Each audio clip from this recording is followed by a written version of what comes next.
jàmbur mu nekkoon sos yàlla àtte waaw ñoom nag la ñu def aussi il faut le dire et puis ñu am jàmm. c'est ça en tout cas loolu la ñuy xaar ñu daal di ñëw ci DPG muy déclaration politique générale bu premier ministre bi nga xamante ni mi ngi def polémique diggante moom le premier ministre ak yenn député ci opposition bi ndax da nga jàpp ni lile peut-être ni mu retardé DPG moom le premier ministre Ousmane Sonko ndax dina am benn impact boo xamante ni dina ko am ci doxalin nguur gi nga xamante ni moo fi nekk. mais soxna si tous les mercredis il y a le conseil des ministres non. tout à fait. Ça fonctionne ou pas? Ça fonctionne bien sûr. La déclaration de politique générale, c'est quoi? C'est parce qu'on l'a écrit ci constitution bi. moo tax mu nekk lu obligatoire. ñu tete ça du nekk obligation. waaw léegi texte yi kaka bi du ay nit. tout à fait. xam nga parfois aussi léeg-léeg ma dégg ñu naan waaw la constitution c'est notre bible c'est notre Coran c'est pas vrai. constitution bible du moroomu loolu yàlla sunu boroom la. loolu leneen la. waaw loolu wax jooju moom waxuwul waaw la constitution c'est notre Coran c'est pas vrai. Je suis désolé. La constitution c'est un ensemble de décisions en termes de perspectives, de lois et règlements vis-à-vis de l'organisation de la société, de la cité loolu day dëgg. nit a ko def ay nit a ko def. bu ñu demee ba jëmmi jamono mu laaj soppi wala defaraat ak leen dañu kaa def. du dëgg quand bien même warul nekk lu ñoo laal tout le temps. tey jii nii bu fekkoon révision constitutionnelle dañ ko fi woote. wala même référendum. pour revoir la constitution. xam nga ni peuple bi voté régime bi en place. mais da ciy ànd. waaye loolu daf ñuy sonal. ak temps ba ak organisation ba. te nguur gi 5 ans la am pour liggéey. en attendant un second mandat bu ko yàlla dogalee incha allah. waaw léegi tey fi ñu toll nii. la chose c'est quoi. y a aucun souci. Sur le plan de la constitution il faut que ma def ko. Par contre en termes de préalable et d'organisation il va falloir que le support sur lequel je dois m'appesantir pour faire cette déclaration ce sont les lois et règlements de l'Assemblée nationale. waaye loi et règlement wu Assemblée nationale bañ ko laalaatee la waroon tax man en tant que premier ministre ma def sama DPG. dañ ko say dindi. waaw léegi delloo leen ko sa ma ñëw. aw lii dafa jar xulo xuli delloo leen kasa dellool ma agsi jarul débat jarul xulo jarul mer et malheureusement na ma yàlla baal mes confrères mais c'est la presse qui a développé ça du woon débat makeul sense le premier ministre nee na il faut que gars yi xoolaat affaire bi c'est comme quand Ousmane Sonko on lui disait de quitter l'Assemblée nationale bi ñu ko ne dañ ko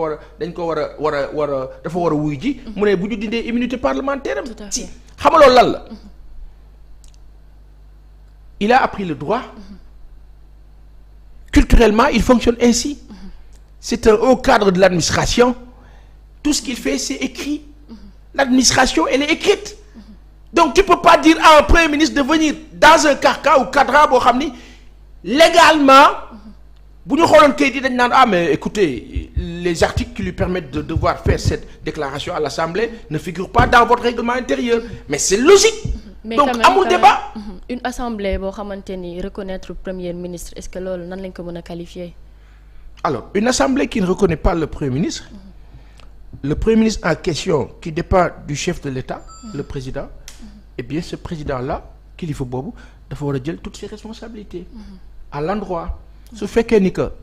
dafa am kàddu gu am solo boo xam ne dama ko dégg Akhenaton wax ko mu am solo lool kilifa bi xam nga moo de lan entre article 87 ak 52 ba bi permettre dissolution ba Pape Moussa am na lu mu ci expliquer ci suba l'un dans l'autre mais exceptionnalité fu mu taxawee saa ay légalité dafa disparaître boo ko waxee nag ñu ne la c'est pas la constitution ça ce n'est pas le droit mais qu'est-ce que le président Macky Sall ak ñi mu àndaloon n'ont pas fait dans ce pays qui ne relève aucunement du droit qu'est-ce qu'ils n'ont pas fait ici je dirais pas qu'il faut de l'injustice pour paraffer mais à un moment donné quand les choses sont si injustes quand une assemblée fallacieusement travaille sur du faux du pipeau cette assemblée ne mérite pas d'exister loolu day dëgg neexut a dégg nag boo ko waxee ñu la assemblée boobu moo def amnistie de moo permettre gars yi libre pour que ñu mën a génn mën a bokk ci ay élections sauf que bu fekkoon dañoo nekk ci dëkk bu jaar yoon ñooñu duñ leen jàpp ba ñuy leen di libérer ci amnistie yàlla dëgg la bëgg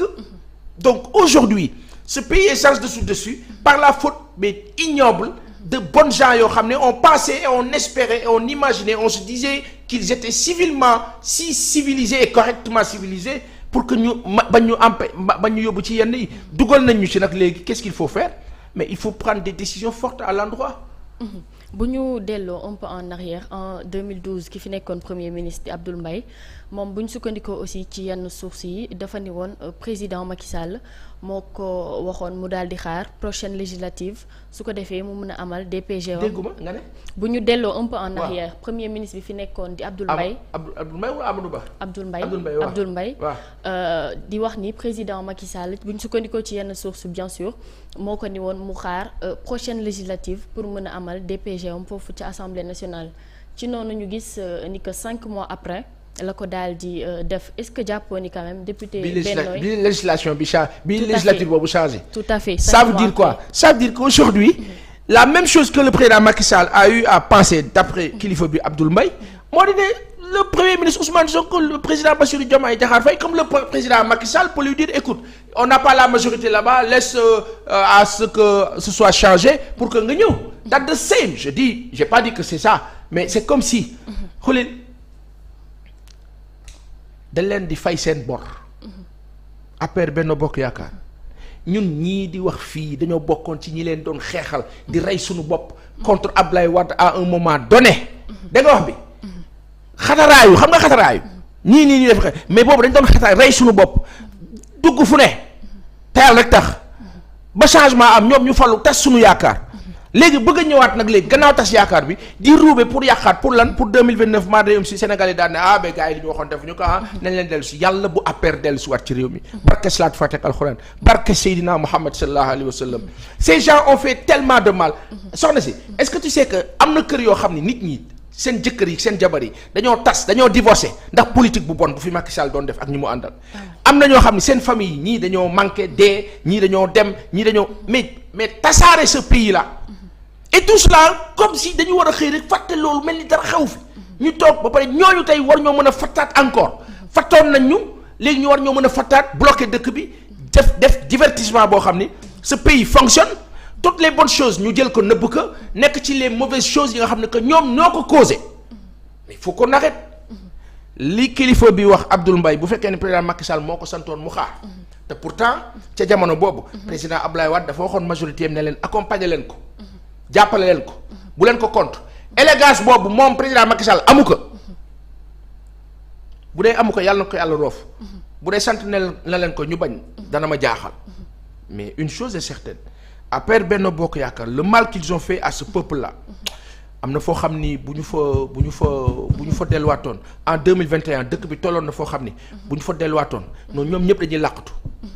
kon mënees nañu wax ni que ils sont rattrapés par le passé d'ailleurs. ils sont rattrapés par le passé karma xam nga karma. moo leen dal lépp lu ñu defaroon moo këppwaat seen kaw. ces gens-là ne doivent nous respecter même respecter nit yi tuuti après chandelle bu ndaw bu ne rek ñu ne xaaruñu tëb sauter parce que hier monsieur Sonko est allé à Colobane il y aurait eu Yoxoo saa là alpha ou bêta ku ñu déguerpir nga mel. c'est normal waaye léegi après ñoom ñëpp ñu bëgg a sauter comme si ndeysaan la ñu doon dund 2021 moo fi am. il faut que et ce régime là en place là ñu wax leen ko fii nguur gi fi ne kilifa yi fi ne. billaay bu ngeen fi sàgganee ba ne yéey yaay da ngeen di jéem a déggoog ñoom ci on ne sait quoi yaakaaruma ko waaye bu ngeen fi sàgganee ba dox lool di ngeen xam ne ñi ngeen ko seqal du ñu ngeen foog. ces gens là malgré humainement qu'on fait partie du même terroir du même territoire noo bokk ay Sénégal lañu mais le mal qu'ils ont fait que ils ne méritent plus de diriger quoi que ce soit en termes de stratégie et de haute station d'État. mais hormis cela est-ce que jàpp nga ni premier ministre mën na tenir sa déclaration de politique générale feneen fu dul Assemblée nationale. alors loolu sur le plan constitutionnel ça pose problème. je pense que je sais pas si le premier ministre le dit pour mettre une quelconque pression ou je sais pas les provoquer mais loolu du yoon quand bien même nag que cette assemblée bi fi nekk population bi nga xam ni ñoo defoon vote ba daanal leen ci assemblée bi ñu lànk indi seen ay gendarme ñu jaxase affaire bi mais xulil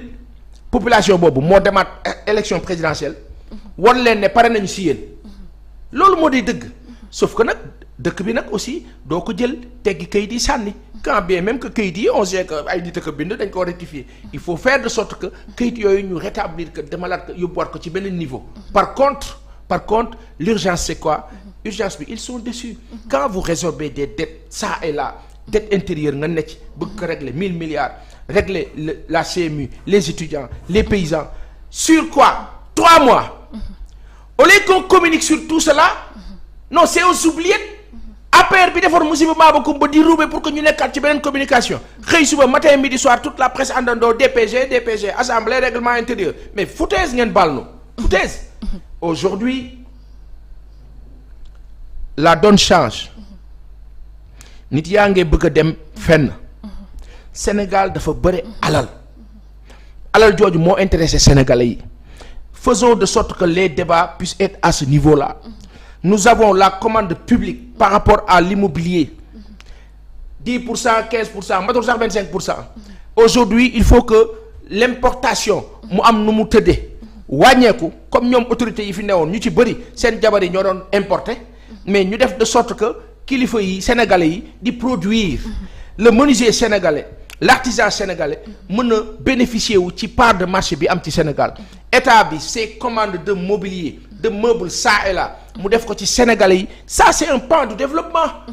quand on parle d'artisanat quand on parle d'industrialisation fi dëkk bi war a dem qu'on aille vers ces choses-là faisons de sorte que nos discussions nos débats mais dans tous les médias dem dans ce sens-là et non pas cette charcuterie de on ne sait quoi d'assemblée et de très bien dinañ si ñëw surtout ci conseil des ministres bi ñu génn waaye naka nga gisee aussi paasan tekkaaralu président Bassirou Diomaye ndax kenn déggu ko bu baag léegi par rapport à ses prédécesseurs ndax da nga jàpp ni c'est un atout wala naka nga ko jàngatee. moi je me dis que le chef d'État tekkam baax na chef d'État warut a bëri wax dëgg yàlla. teg di observer di gëstu et puis quand vous venez d'être élu vous avez besoin d'avoir une forte lisibilité sur tout ce qui se passe